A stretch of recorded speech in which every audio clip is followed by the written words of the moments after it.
Masih dari Kota Ambon, Tribuners, operasi pasar di Mardika sejumlah barang pokok dijual murah.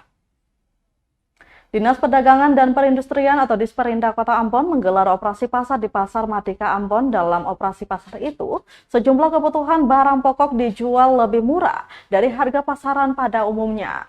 Di antaranya beras 5 kg dijual Rp55.000, telur ayam per 1 rak menjadi Rp50.000 dan gula pasir 1 kilo menjadi Rp12.000. Kemudian bawang putih 1 kilo Rp30.000, bawang merah 1 kilo Rp20.000, dan harga cabai rawit per kilo Rp70.000. Kepala Disperindak Kota Ambon, Josias Lopis, mengatakan operasi pasar ini sebagai bentuk menekan angka inflasi untuk kebutuhan barang pokok.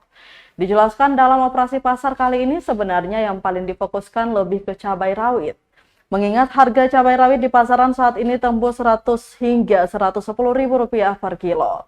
Lanjutnya, operasi pasar masih akan berlangsung pada Selasa 21 November 2023 besok.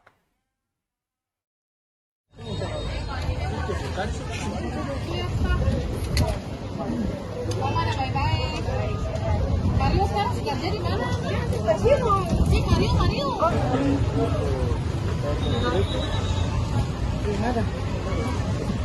Download Tribun X sekarang, menghadirkan lokal menjadi Indonesia.